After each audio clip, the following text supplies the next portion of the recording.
broadcast network, AFTERBUZZ TV. Over 20 million weekly downloads in over 150 countries, and your number one source for after-show entertainment.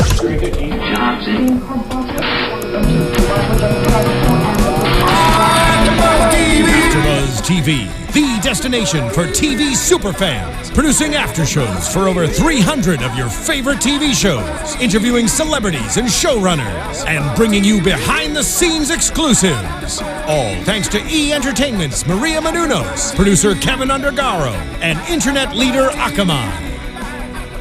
Now, let the buzz begin!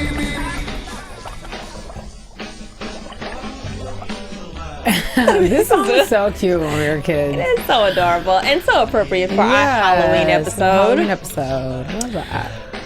All right, this is going to go slow for a long time, you guys. But welcome to another episode of ABTV's Blackish. We're here for season 1, episode 6, Jack-O-Lantern. I'm your host, Courtney Tezeno. Keep in touch with me at Teznos on Twitter and Instagram. And I'm joined with my lovely co-host. What's up? What's up? Hey, guys, it's Stacy. You can check me out on Twitter and Instagram at OneTakeStace. I have my phone charged and ready to go. And I want to give a quick shout out to our sister station, Black Hollywood Live. If you love AfterBuzz, you have to check us out at Black Hollywood Live. It's one of the best online media places to go. I work there. I do a political show called Black Tea Party. There's shows on fashion, on news, on justice, on anything going on, what's hot in Black Hollywood. So we need you guys to check us out. Our Twitter handle is at BHL Online, so make sure you check us out there. We're also on Instagram. Some of my favorite guests have been Jamie Foxx, Taraji P. Henson, Nick Cannon. I mean, we got it going on, so you guys make sure. Right. And she has a show on Black Hollywood Live as well. Check out me and Meg. Meg's not here today, but me and Meg do a show called BHL Next, where we interview all the up-and-coming artists and actors and the best people in Hollywood. Absolutely. So Black Hollywood Live is the place to be. Absolutely. Other than AfterBuzz. Absolutely. So make sure you check us out at Black Hollywood Live, and I will see you guys there. All right. Okay, so let's get into this episode, Jack-O-Lantern. I'm going to go ahead and tell you guys and be honest. I was underwhelmed. I was a little underwhelmed with the Halloween episode. Last Halloween episode was spot on. Like, I really felt the energy with their costumes. I see where they were going with this one, but it was just not as exciting. What did you think about it? What did you expect from this Halloween episode? Like, what were you... I kind of expected Halloween to be that one episode where they have so much fun, where it's like a big party, because last time we saw them with the afros and the like pretty much like the Jackson 5 family. Right. And I know they can't go the same route every time, but Halloween is supposed to be like you go all out. Right. So I just expected a little more, but I see where they went with it. I actually don't see where they went with it. I don't know. I was kind of torn because there was the separate Janine and Rainbow story, and then there was Andre and his cousin, and then the kids and their cousin, and the Grandma Ruby, and I wasn't sure what the connection was between everything. Like, I understood Dre, his cousin, and the kids and the cousin, and Rainbow was maybe like side funny thing for the episode, but I really wanted a little bit more inclusiveness in terms of like a streamline of a theme, and I don't feel like I really got that. And so that was my opinion. I did love Andre's outfit. Because I was like, what's wrong with his face? And I was like, oh, he's Obama. Like, I did. So I'm glad he didn't put the mask on like a lot of people do. I'm really happy that they didn't do that. Yeah, that was very, like, even, I mean, his face, the whole structure, that was so perfect. Yes. So I will say I love that. I didn't really like the Michelle Obama look. We'll get into that. Okay, for sure. So for all sure. right. Okay, so I completely agree with you on the fact that it didn't really tie in together. There were a lot of different stories, but why I did kind of see where they were going with it is because since it is a family-oriented show, they want to talk about, still want to talk about family issues within the episode that's a themed holiday. So I understood them bringing in the whole, family having tough love thing, but again, like I would have rather they just went full all out, like just this is this is Halloween Grandma Ruby style, where she's at the church, and then this is the Halloween that everybody else celebrates. Yeah, I would have loved to see that, but again, we'll get into the whole breakdown. So let's talk about these Halloween costumes. Okay. So Bo, you weren't feeling it. I wasn't feeling it. Michelle Obama is like my side idol. Like, I'm obsessed with this woman. You know what I mean? Crush? So she's the girl crush. She's women crush every day. And I was thinking, I mean, if you're going to do Michelle Obama, the wig's got to be on fleek. She never does it like when she does the middle part, it's a very straight, you know what I mean? Like, I was paying attention to it all, and I was like, that's not really Michelle Obama hair. You think they could have done Bo's real hair as opposed to a wig? Because I think her real hair is flawless. I honestly think they could have. I honestly think they could have. And You know, and the dress was very sexy. Although Bo and Tracee looked so good in it, it was like Michelle would never have her. She wouldn't do the chest area as much. She wouldn't do the whole body con. She would not. Exactly. Yeah. What's the actual term for the dress? Isn't it bodycon? Is it a bodycon? Yeah. Okay, she wouldn't do that. Yeah. I don't really think that was her style, and I'm not saying she should have went full presidential, but Michelle Obama never goes full presidential. She's got the sexy but classy look down packed. So I was kind of looking for more of that. I thought, but you know how people for Halloween take random stuff and make it sexy, right? That's literally the costume. They were really just making Michelle Obama sexier. Oh my God, that's so funny. And so I love the daughters. I thought that was hilarious. I love. They look like they look like the first lady, especially Diane. Because that really was back when the Obamas were first in the White House, that was the epitome of the daughters in terms of like the cute little bun and like the long, that was perfect. So I love that. Of course, Junior cracked me up with whatever they were trying to do with him being like the Secret Service or trying to protect the president. Of course they made him this little wimp. Secret Service is not wimpy though. That's what I don't get. Like, I'm not gonna lie, I understand the whole dynamic with Anthony Anderson and Marcus, and I need to get to their characters, but I get the dynamic of like this father-son tough love thing, but I don't really get when it ends, because even when he made a joke with the young Jack, I was gonna say Miles, but even when he made the jokes with Jack, sorry, I know like all your names. With Jack, it's just so different. Like he's like, Jack, tough love you, blah, blah, blah. And then his brother, his oldest son, he's like, I can't wait for your cousins to come and whip your butt. And I'm like, I don't get it. I think I see where they're going with. There's always that one sibling that's just a little of the odd person out. I get it. But you were saying like, when is it gonna end? I feel like when he's already hit puberty, but when he starts dating and his dad really has to start talking about like not necessarily the birds and the bees, but like manhood. I hate that I put air quotes on it, but manhood, I feel like then they're gonna have something to bond over. But right now, he's it's just like this awkward, and like they said earlier, he's a disappointment.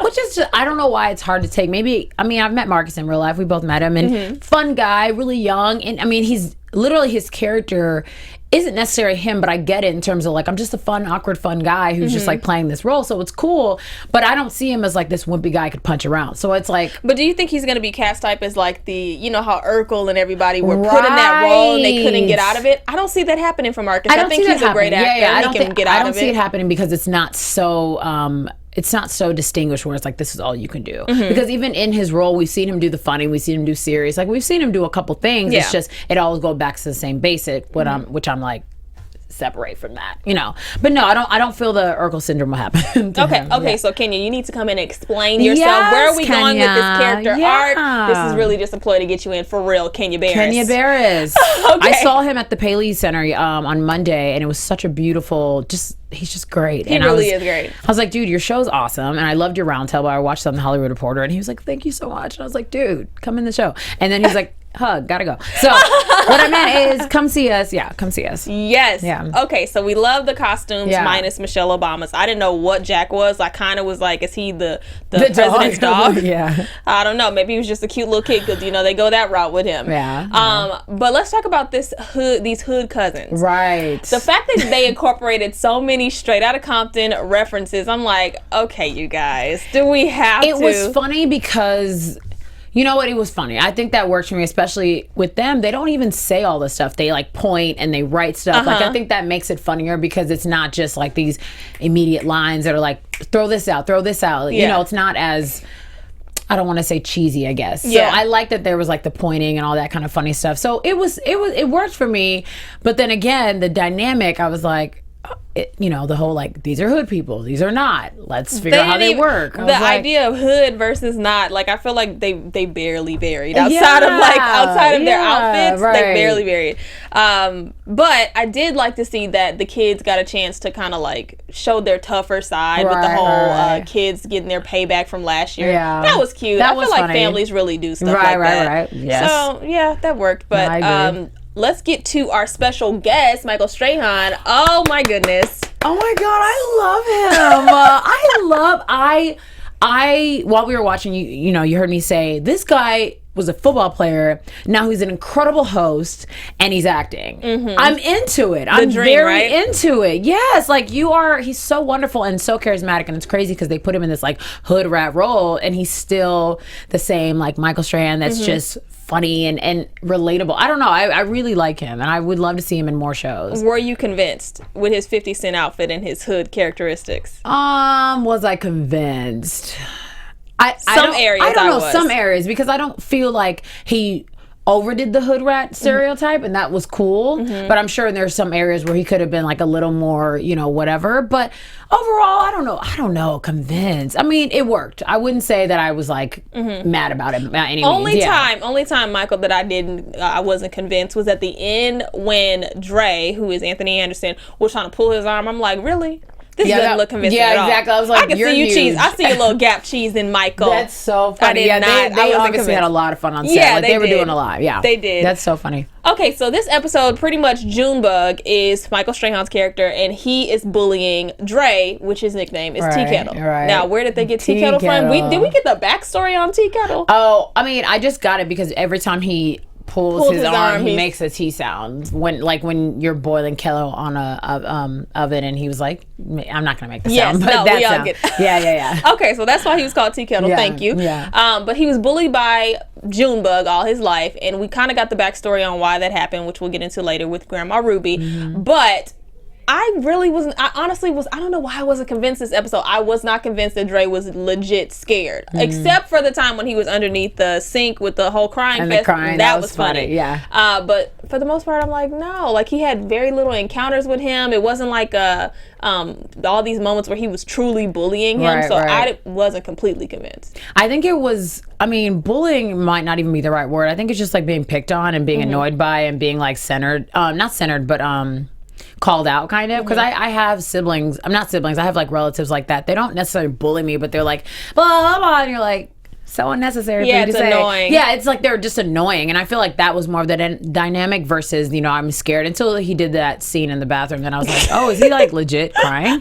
So that was funny. But it's just weird because you see Dre's past. Like, I feel like every episode we get a little bit of like, my childhood was this. These are my mom. And it's like he's been bullied a lot. Yeah. Or like he's been picked on a lot, you know, and it's funny how it comes back into his adult life and as a parent, how he relates to his kids, because he's like, well, y'all didn't deal with what I had to deal with. Like, I got pushed out of a car kind of situation. Yeah. So it's just interesting because every episode I see more of that. I'm like, were you a scared little kid? I don't know. I feel like his mom like really like, I don't know. I feel like he was a mama's boy in the hood, and then that just backfired on him. Yeah. Everyone else was just being themselves, and he just didn't quite fit in. Right. But I love every episode that we really do get a chance to see that Dre acts just like Junior. Or he used to act just like Junior. Right. So why are you so hard on him? That's a good point. I think that, I think it's what you guys said last week. You guys are all very clear about, you know, when you're, or there was some episode we talked about it, and like when you're not a father yet, there's this relationship, and when you're not in a relationship, there's this relationship. You know, there's something you learn every step you get older as a man. So I think I'm trying to see it like that. Sometimes I'm like, Junior, you know, but I mean, sometimes you feel for you know, him. sometimes I really feel for the kids. So, but overall, I have to believe that there is like real love there, and that's his son. And you know, I don't feel like it's There is. So. Okay, Grandma Ruby. I wanted to see Grandma Ruby do a little bit more than hand out those Bibles. Yes, they could have had her in every scene. They could have had her poking out of Tracee's back. Like, that's what that's what I thought was gonna happen, that it was gonna be like a Ruby and Tracee thing, and how, because Ruby and Rainbow thing, and seeing how they interact with the trick or treat and stuff, because I love their relationship, especially I don't know if you saw on Instagram, Tracee posted a picture of like her screaming and Ruby like kept interrupting, and Jennifer Lewis. I just love that they really are that crazy and that fun. So I like to see that in the show. So I was kind of disappointed when it was like about Janine. I'm like, Janine, no. Yeah, girl, I really wanted to see Grandma Ruby at Fall Fest in church trying to bring the children over to the church activities. Right. I would have loved to see that. Oh, that I would have loved to get out of the neighborhood. Oh, I didn't even think about how funny that would have been. Or like even seeing, you know, Grandpa coming in and doing what he does. Where was Pops? Like, You know, some episodes he's not in, I'm never mad at it, but this would have been a really funny one just to see the contrast, because they are always ridiculous together. So I feel like he would have been the type to turn the lights off on all the kids, or he would have been scaring them at the door, or something. Something would have been good. I have so many ideas. Yeah, definitely. We got a lot of ideas this episode, but from what happened in the episode, we see that Grandma Ruby revealed that Junebug is a good one. Yeah, he really is good. He has a bad rep with the whole he kidnapped a couple girls. Yeah, I didn't get that. I didn't either. He was like, because I was thinking she was kidding, but then she wasn't. So I was like, I don't get it. Like, she was like, too bad about them girls. I was like, that's not good. So, I don't know. But we see that he was a good guy, and he pushed him out because obviously he knew that his cousin had a future going, all that stuff, needed to keep his scholarship. But I particularly what did I just say? I really did not appreciate that speech, the dumb speech from Dre to Junebug. When he was basically in the first one, because the first one was so awkward. Yeah. The second one wasn't as bad. The first one was like, I know that you're sad because I'm so rich and I did well. And I gotta go wife. Yeah, I gotta go wife. Like, you're good. And he's like, you stupid. And I was like, you are stupid. Like, I love the way he reacted. He was like, you sound silly. That was pretty hilarious, because it had nothing to do with that. But it took him, for his mom and for a couple other people, even Rainbow, to be like, this is actually what he's been doing for his whole life. So yeah, it was just funny. Yeah, I thought it was funny that he won that police brutality case. Why did they throw this in? Why did they throw that in there?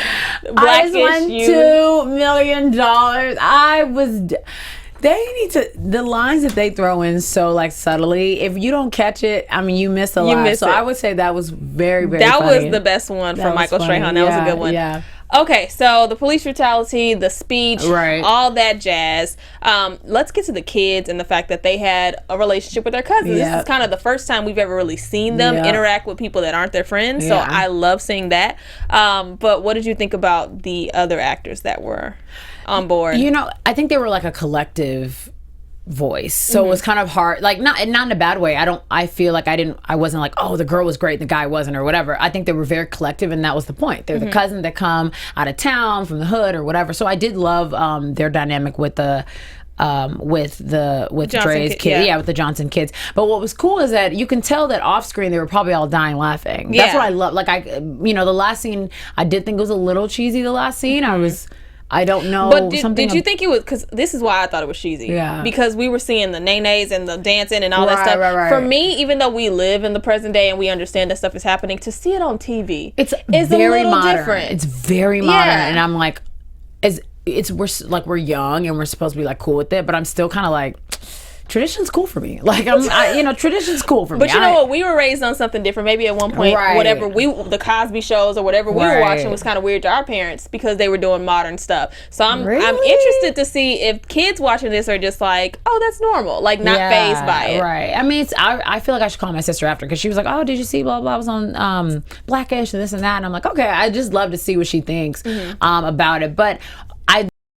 Talking about her dad. Yeah, he was like, we just doing back and forth. Yeah, I see the back, but you ain't got no game, Dad. Like, I mean, it was perfect. It was perfect. Yeah, she is a phenomenal actress. She's a phenomenal actress, and I'm just saying, as her character, yes, she's gonna beat up everybody. Like, she is.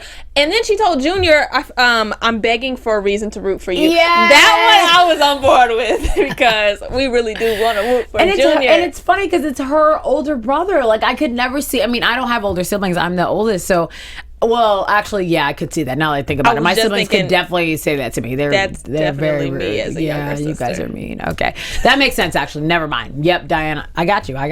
Oh my goodness. Okay, so the last thing that we get a chance to talk about is Bo, because obviously she was having the whole thing with Janine. Right. For some reason, I really thought that Janine did want the place to be shut down, but at the end, she said that it was her idea, or like it was her. Oh no, I think it was really her that wanted everything shut down. I think it was because the trick-or-treater started scaring her. That wasn't her initial plan. Yeah. I think it, like, after whatever they said to her at the door, she was like, all right, I'm scared, I'm wrapped up. And she was kind of dealing with them by herself. Everybody else had their own things going on. That was what I didn't understand. I was like, wait, this is like a family thing. And they were all like, listen, we got our own issues, So. But I feel feel like I could see Bo out there whipping and nay-naying with the kids as opposed to Janine. But you know what? Janine is funny as hell. Like, she's very funny, especially in the first scene when she came and she was like, Bo was trying to close the door and she was like, no, give me a second. And that was so, I just, their dynamic is very funny. I expected something different, but I wasn't mad at it necessarily. So it was just funny at the end. It's all, Janine's like, especially when, side note, when she said we're both going as doctors this year, and she's like, I'm a real doctor. Okay, stay in character. Dr. Like, Rainbow. Oh, dead. Yeah. I was like, do you guys not know your neighbors? So that was funny. So like, I like seeing Janine back and forth because it gives them more family dynamic that they have neighbors, the neighborhood, it gives them more character. So, yeah, definitely. I kind of missed the people at the office this episode though. Oh my god. I don't see how they could have been incorporated so that, it makes sense, but. Yeah, I can't. They could have. No, no. We needed a house, I guess. Yeah. No. Last thing was the fact that they really went in with the dozens, with the calling out their cousins. Yeah. That whole moment, I'm like, kids are so cruel. Not the Faditas. He said, "Pass me my." I was like, y'all better get it. Listen, if you have Faditas, you need to be okay with that. You need to live your life. Don't let these kids tell you have to have the real Jordans. Because even that line where Miles says, "What are those?" My siblings do that to me all the time. So I don't wear Jordans, okay? I wear heels. But Stacy, anyway. For our audience watching, Stacy is not a 10-year-old. So that should not affect you. I just felt hurt because that just happened to me. Let's move on. Faditas, listen, if that's where you are in life, it's all good. Like, oh my God. But I thought that was so funny how mean. You're right. Kids are so mean. Like, but especially honestly, kids are meaner to their family because it's like, you're my blood. You ain't going nowhere. So I can say what I want to you. Very true. It is, very and true. That actually scars people more, as we see with Junebug and Dre. It scars you a little bit more. Right. But let's get into some predictions before we leave. Predictions. And now, your AfterBuzz TV predictions. Real. So shall we say it at the same time?